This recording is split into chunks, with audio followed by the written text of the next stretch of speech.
हे आमचे बंधू शनिवारी एक्सपायर झाले. हां. संध्याकाळी 8 वाजता त्यांचा अंत्यविधी. अंत्यविधी झाला. हां. दुसऱ्या दिवशी सावडण्याचा कार्यक्रम झाला रविवारी. हां. पुन्हा मग 4थ्या दिवसाला आम्ही राग भरण्यासाठी आलो इथं. म्हणजे आज रक्षा न्यायची होती तुम्हाला? हो, नदीवर. तर इथे येऊन पाहतो तर हे भाकरी, एक भाकरी आणि तिच्यावर काळीज आहे कशाचं तरी, आणि आणखी एक काहीतरी आहे. हां. शनिदर्शनास आल्यावर हे ग्रामस्थ मंडळी जमा केली, तिथी होती म्हणून मग सगळ्यांना बोलावलं. सुजेट काय सांगाल? रामदास शेटगंगाधर गुंजाळ हां. यांच्या अंत्यविधी शनिवारी 1 वाजता हे झालं. संध्याकाळी 8 वाजता अंत्यविधी झाला. अंत्यविधी झाल्यानंतर बा आपलं म्हटलं बा संध्याकाळी सगळं हे झालं, कार्यक्रम झाल्या मग नंतर सकाळी सावडण्याचा कार्यक्रम झाला. बरं, ज्या माणसांनी आता आमचे मेवणे येते रामदास शेटगंगाधर गुंजाळ हे माझे मेवणे आहेत, त्या माणसांनी कधी आयुष्यात, मी तुम्हाला सांगता, कधी मटण चिकन कधी आयुष्यात कधी खाल्लेलं नाही. किसन शेट आहे आमचे, किसन शेट झालं, रामदास शेट गुंजाळ किंवा शिवाजी धोंडेबाबू गुंजाळ, भोपाल शेट माडीवाले, सगळे मित्र त्यांचे आयुष्यभर त्याचे संघ होते. यशवंतराव संस्थेत त्यांनी काम केलं. त्यानंतर गुंजाळवाडीचे तंटामुक्ती अध्यक्ष म्हणून त्यांनी काम केलं. पण त्या माणसांनी कधीही आमच्या अख्ख्या बेल्ल्याच्या माहितीनुसार कधीही त्यांनी मटण चिकन कधीही खाल्लेलं नाही. ज्या वेळेस त्यांचं शेवट जे आजारी होते, आजारी असताना त्यांना माझ्या माहितीप्रमाणे मीच स्वतः बोललो होतो, म्हणलं रामदास शेठ आता आपण जास्त आजारी आहे, तुम्ही थोडं हे करा. ते म्हणले मी शेवट माझा असा होईल का मी असा मरून जाईन, पण मी मटण चिकन कधी आयुष्यात खाणार नाही. आणि त्या माणसाचं सगळे सावरण्याचा कार्यक्रम झाला. काल आम्ही इथं आलो, काल सगळं हे बघितलं, सगळं साफसूफ करायचा कार्यक्रम चालू होता. त्या टायमाला आम्ही सगळं बघितलं, पण त्यावेळेस काहीच नव्हतं. आणि आज सकाळी आमचं ठरलं बा, म्हणलं आज आपण राग भरण्याचा कार्यक्रम चालू करू. राग भरायला आलो तर इथं खुशाल बाजरीची भाकर केली. बाजरीची भाकर करून मटणाचा नैवेद्य ठेवला आहे आणि त्याच्यात काळीजाचा नैवेद्य ठेवला आहे.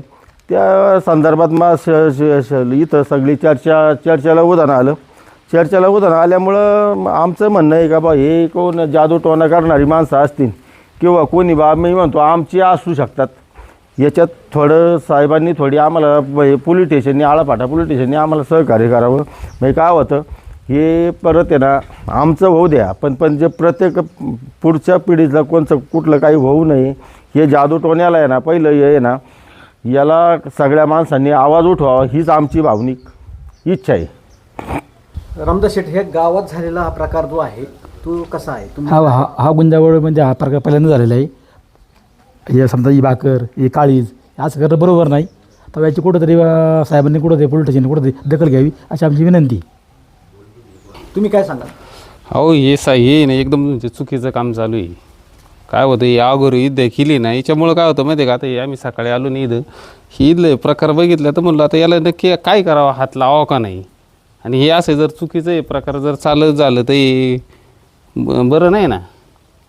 त्यासाठी याच्या चांगलं लक्ष घालणं पोलीस स्टेशननी, प्रशासनाने याच्यावर काहीतरी निर्बंध आणला पाहिजे.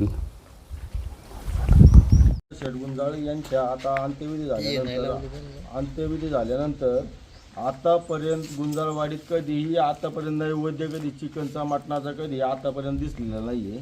पण आता फक्त रामदास शेठ गुंजाळच वारल्यामुळं हे नैवेद्य ठेवला. त्या माणसाने जर आयुष्यात कधी चिकन मटण कधी कुठल्याही माणसाला, कुठल्याही गुंजाळवाडीतल्या माणसाला किंवा बेल्ल्यात कुठल्याही जे माणसं ओळखतात त्या माणसांना माहिती आहे ना का रामदास शेट्टी कधी चिकन मटण कधी खाल्लेलं नाही. ज्यावेळेस जो माणूस शेवटच्या घटकेला होता त्यावेळेस मी स्वतः म्हटलो होतो त्यांना, पण तरी त्यांनी कधी म्हटले मी मरणपत करीन पण मी कधी मटण चिकनला हात लावणार नाही. आणि आज पहिल्यांदा गुंजाळवाडीत कोणी मटणाचा आणि चिकनचा निवड त्या माणसाविषयी ठेवलेला आहे. मग एकतर कधी मला कधी असं वाटतं की एकतर जवळची माणसं असू शकतात, नसेल तर घातपात किंवा कोणत्या जादूटोण्याने काही असं होऊ शकतं. हां, पण माझा अंदाज आहे आतापर्यंत जेवढे माहिती झाली आतापर्यंत एकदाही निवड ठेवला नाही. आता पहिल्यांदा कसा काय निवड ठेवला बा? मी आजपर्यंत काही वेळेस असं काही निवेदन कधी असा निवड ठेवला नाही बा आतापर्यंत. मी आता जवळजवळ 45 वर्ष झाली 30 वर्ष मी मशानभूमीत येतोय, पण आतापर्यंत आधी कधी आमच्या गुंजाळवाडीत असं ऐकलेलं नाही बा, कुठल्या व्यक्तीने सांगा बा असा मटणाचा चिकनचा निवड ठेवलेला इथं. पण पहिल्यांदा बा असं का घडलं बाबा, का काय अडचण बा.